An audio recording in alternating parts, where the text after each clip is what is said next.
शुभ मध्याह्न मित्रों। आज हम पढ़ेंगे अव्यय पदानि द्वितीयाभ्यास प्रथम भाग। अव्यय पद में द्वितीय अभ्यास का प्रथम भाग आज हम पढ़ेंगे। सबसे पहले हम ये जानेंगे कि अव्यय में आखिर होता क्या है, अव्यय है क्या। फिर उसके बाद धीरे धीरे अव्ययों का परिचय हम सीखेंगे। लिखा है जैसे अव्यय पदानि प्रातः उपवनम गत्वा बालाः परस्परम आलपन्ति। यानी कि सबसे पहले यहाँ पे हमने क्या जाना कि प्रातः उपवनम गत्वा में क्या है कि सुबह सुबह उपवन यानी क्या होता है, बगीचा। वो सुबह सुबह बगीचे गए और वहाँ पे क्या देखा उन्होंने कि कुछ बच्चे परस्परम आलपन्ति, कुछ बच्चे एक साथ खेल रहे हैं। आलपंती यानी खेलना, और वार्तालापम कुर्वन्ति यानी कि बातें कर रहे हैं और खेल रहे हैं। क्या बातें कर रहे हैं? रमेशः, जो रमेश नाम का बालक है, वह क्या बोलता है, एतत् उपवनम परितः वृक्षा शोभन्ते। एतत् उपवनम, यह क्या है, एक उपवन है, बगीचा है। उपवनम परितः वृक्षा शोभन्ते, यानी उपवनम परितः यानी क्या होगा, चारों ओर। तो उपवन के चारों ओर वृक्ष लगे हुए हैं, या वृक्ष जो है शोभा बढ़ा रहे हैं। तरुणः, अब तरुण नाम का जो बालक है वह क्या बोलता है, पश्य अत्र बालकाः पादकन्दुकेन क्रीडन्ति। अत्र यानी यहाँ, तो देखो यहाँ पे कि बालक जो है पादकन्दुकेन क्रीडन्ति, पादकन्दुकेन का अर्थ क्या होगा, फुटबॉल से खेल रहे हैं। फिर क्या है, मेधवी नाम की जो लड़की, वह क्या कहती, आम बात तो सत्य है। तत्र एका कन्या अपि सखिभिः सह क्रीडति। तत्र यानी वहाँ एक कन्या है, एक कन्या भी अपनी सहेलियों के साथ, सखी भी सह क्रीडन्ति। अर्थात यहाँ पे आप ये देखिए कि ये जो पीत वर्णे, अर्थात जो पीले वर्ण के जो अक्षर हैं, वह जो है सारे यहाँ पे अव्यय हैं, और उन्हीं अव्ययों का प्रयोग करके ये वाक्य बनाए गए हैं। तो अब इन्हीं अव्ययों को हमें जानना है। तो आम तत्र एका कन्या अपि सखिभिः सह क्रीडन्ति, एक कन्या भी साथ में जो है खेल रही है। अत्र, अब कर्ण नाम का जो बालक है वह क्या बोलता है, अत्र केचन जनाः तु शनैः शनैः भ्रमन्ति केचित् च शीघ्रं चलति। अत्र यानी यहाँ देखो कुछ जन या कुछ लोग, तु शनैः शनैः भ्रमन्ति, धीरे धीरे घूम रहे हैं, केचित् किंतु च शीघ्रं चलति, धीरे धीरे घूम रहे हैं और क्या कर रहे हैं, धीरे धीरे भ्रमण कर रहे हैं और तेज चल रहे हैं। पश्य एकतः मालाकारः खनित्रेण भूमिं खनति बीजं च वपति। अब जो भास्कर नाम का बालक है वह क्या कहता है कि देखो एकतः, यहाँ पे एक जगह वो देखने को की बात कर रहा है कि यहाँ पे देखो कि मालाकार, जो माली होता है, जो फुलवारी या फूलों का काम करता है, तो वो माली क्या कर रहा है, खनित्रेण, एक जो है औजार लिया हुआ है जिससे भूमि का खनन कर रहा है, भूमि खोद रहा है, और उसमें क्या कर रहा है, बीजम चावपति, और कुछ बीजों को उसमें लगा रहा है। अर्थात कुछ पुष्प का वृक्षारोपण कर रहा है, या कुछ जो है पुष्प वहाँ पे लगाए जा रहे हैं। सर्वत्र केदारेषु, केदार यानी कि क्यारी बनी होती है, जिसमें जो है क्यारी को ही केदार बोलते हैं। तो जो अनेक वर्णानि पुष्पाणि विकसन्ति, एक लाइन से एक जो है मेड़ टाइप में बनी हुई है, क्यारी बनी हुई है, केदार बना हुआ है, और उस पे अनेकों पुष्प जो है शोभायमान उस बगीचे की शोभा बढ़ा रहे हैं। फिर मोहन सर्वत्र केदारेषु अनेक वर्णानि पुष्पाणि विकसन्ति। सर्वत्र यानी क्या होगा, सही जगह, सभी जगह।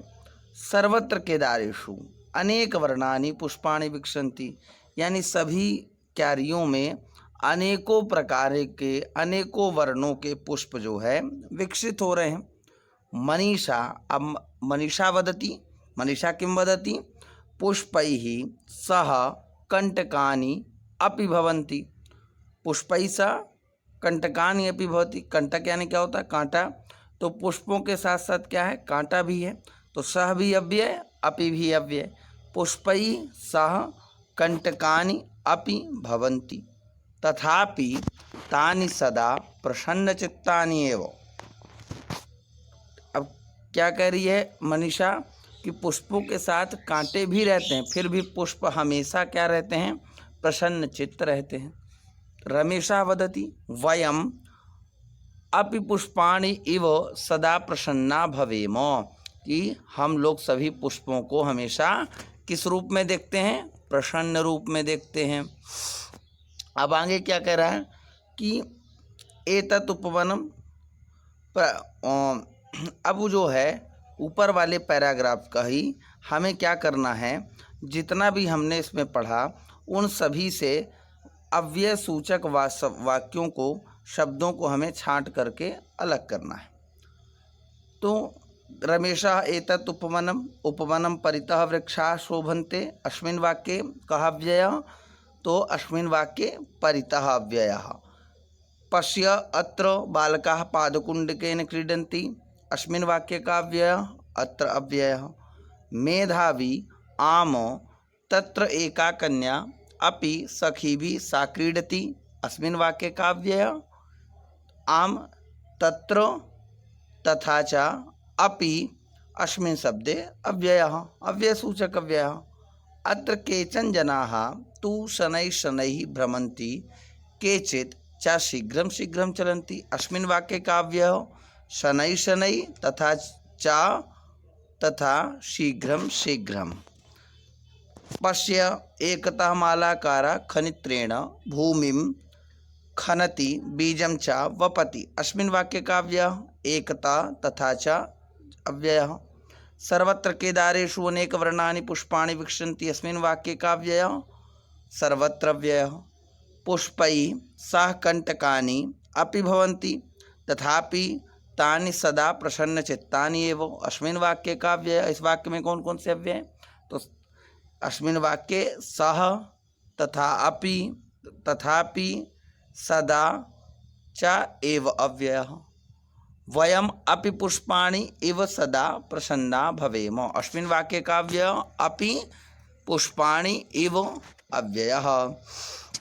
अब हमने क्या किया कि उपरि लिखितेषु वाक्येषु भिन्न वर्ण पदानि चित्वा मंजूषाता लिखत, अर्थात हमने ऊपर जितने भी वाक्य हमने पढ़े इन सभी वाक्यों में से हमने अव्यय सूचक शब्दों को छांटा। परितः, अत्र, तत्र, अपि, तु, शनैः शनैः, शीघ्रं, एकतः, च, सर्वत्र, सह, तथापि, सदा, एव, इव, ये इतने हमने जो है इन वाक्यों से क्या निकाले, अव्यय जो है हमने यहाँ पे निकाले।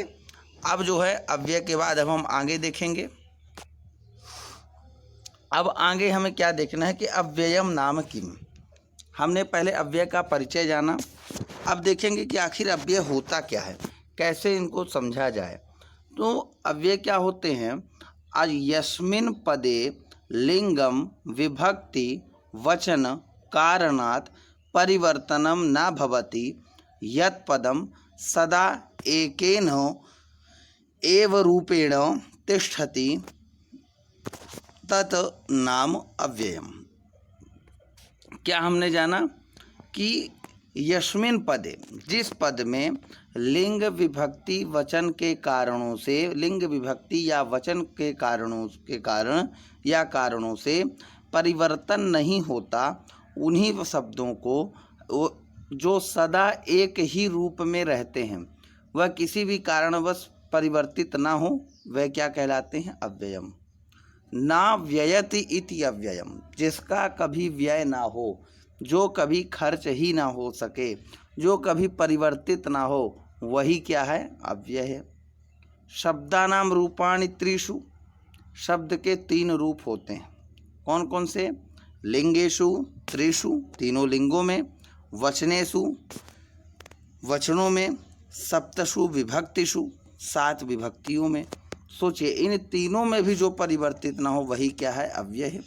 तो त्रिषु लिंगम यथा, त्रिषु लिंगम का, त्रिषु लिंगम यथा, बालकः पुल्लिंगम, बालिका स्त्रीलिंगम, फलम नपुंसकलिंगम। त्रिषु वचनेषु का, तीन वचन कौन कौन से होते हैं, एक वचन, द्विवचन, बहुवचन। अब जो है तीनों लिंगों में इसको हम देखेंगे। एक वचन बालकः, द्विवचन बालकौ, बहुवचन बालका, तथा च एक वचन बालिका, द्विवचने बालिके, बहुवचन बालिकाः, एक वचनं फलं, द्विवचने फले, बहुवचनानि फलानि। अब सप्तषु विभक्तिषु रूपाणि, सप्तषु विभक्तिषु किम, सप्तषु विभक्तिषु बालक शब्द में पुल्लिंग शब्द का हम यहाँ पे रूप देखेंगे। प्रथमा से लेकर के सप्तमी विभक्ति, प्रथमा द्वितीया तृतीया चतुर्थी पंचमी षष्ठी सप्तमी। बालकः बालकौ बालकाः, प्रथमा विभक्ति। हमने 7 विभक्तियाँ आपको बताई कि 7 विभक्तियाँ होती हैं, कौन कौन सी होती हैं। तो अब द्वितीया में बालकम बालकौ बालकान, तृतीया विभक्ति में बालकेन बालकाभ्याम बालकै, तथा चतुर्थी में बालकाय बालकाभ्याम बालकेभ्यः, पंचमी में बालकात् बालकाभ्याम बालकेभ्यः, षष्ठी में बालकस्य बालकयोः बालकानां, सप्तमी में बालके बालकयोः बालकेषु, और तथा संबोधनम में हे बालक हे बालकौ हे बालका। तो इन 7 विभक्तियों में, वचनों में, लिंग में किसी भी प्रकार से जो परिवर्तित ना हो वही क्या है, अव्यय। परंतु अव्यय पदानां सप्तषु विभक्तिषु त्रिषु लिंगेषु च एकमेव रूपम भवति। अब इस श्लोक के माध्यम से विषय आप समझने का प्रयास करेंगे। सदृशम त्रिषु लिंगेषु सर्वासु च विभक्तिषु वचनेषु च सर्वेषु यन्नव्येति तदव्ययम्। सदृशम त्रिषु लिंगेषु, जो तीनों लिंगों में, सर्वासु च विभक्तिषु सभी विभक्तियों में, वचनेषु च सर्वेषु सभी वचनों में, यन्नव्येति तदव्ययम्, जिसका व्यय ना हो, जो परिवर्तित ना हो वह क्या है, अव्यय है। उदाहरण के तौर पर अत्र, तत्र, कुत्र, कदा, अधुना, परितः। यत् पदम सर्वेषु लिंगेषु सर्वासु विभक्तिषु सर्वेषु वचनेषु न परिवर्तयेत् तत् अव्ययम्। कितनी साधारण सी भाषा, संस्कृत कितनी सरल भाषा है। यत् पदम, जो पद, सर्वेषु लिंगेषु सभी लिंगों में, सर्वासु विभक्तिषु सभी विभक्तियों में, सर्वेषु च वचनेषु सभी वचनों में, ना परिवर्तयेत् ना परिवर्तित हो वही क्या है, तद अव्ययम, उसी को हम अव्यय मानेंगे। अब आगे देखेंगे कि इस अव्यय को किस प्रकार से हम जो विभक्तियों के माध्यम से भी प्रयोग करते हैं। मंजूषाता उचित अव्ययम चित्वाम रिक्त स्थानानि पूरयत्। अब इसमें देखेंगे कि इसको जो है जिस विभक्ति में वाक्य होगा उसी विभक्ति का अव्यय भी हम यहाँ पे लगा सकते हैं। जैसे हम यहाँ पे देख सकते हैं कि वने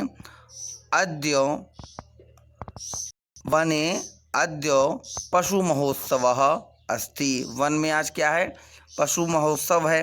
मंचस्य उपरि सिंह विराजते, और मंच के ऊपर कौन विराजमान है, सिंह है।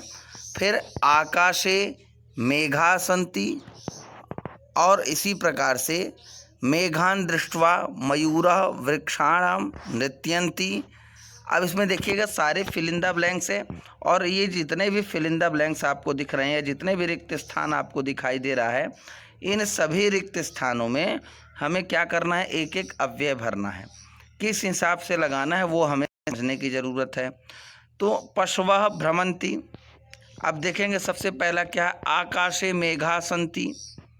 अब आकाश में मेघ क्या कर सकते हैं, नूनम, ये तो नहीं हो सकता। उच्चैः, ये भी नहीं हो सकता।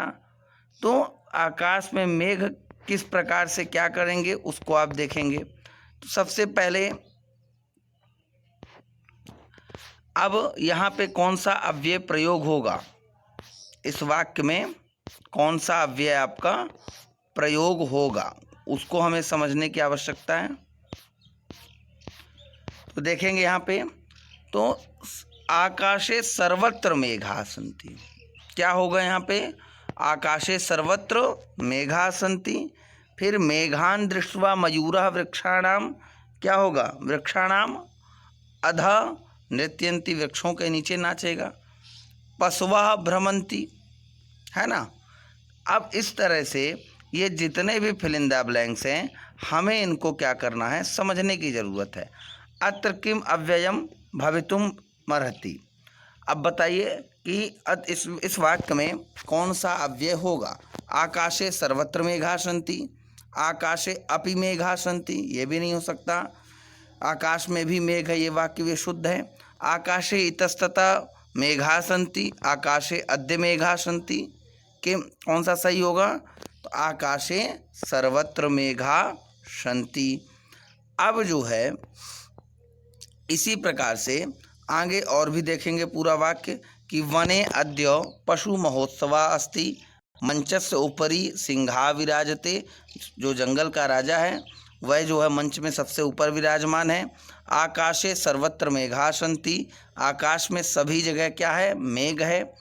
मेघान दृष्ट्वा मयूराः वृक्षाणाम अधः नृत्यति, और मेघों को देख करके वृक्षों के नीचे मयूर, यानी मयूर क्या कर रहा है, नृत्य कर रहा है। पशु क्या कर रहे हैं, पशवा इतस्ततः भ्रमन्ति, पशु क्या कर रहे हैं, इधर उधर घूम रहे हैं। सर्पा कोटरात बहि आगच्छन्ति, कोटरात कहाँ का रूप है, पंचमी भक्ति का, तो बहि भी पंचमी में। कोटरात बहि आगच्छन्ति, यानी बिल से बाहर निकल रहा है।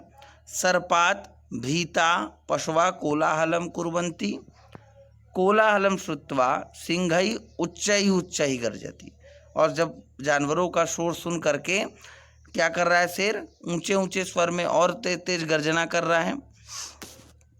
उच्चैः गर्जति, दिशानाम कोलाहलम कुरुतः। शृणुतु अस्माकं जीवनम वृक्षाणाम बिना असंभवत्, उन्होंने बताया कि शेर ने क्या बताया कि वृक्षों के बिना हमारा जीवन असंभव है।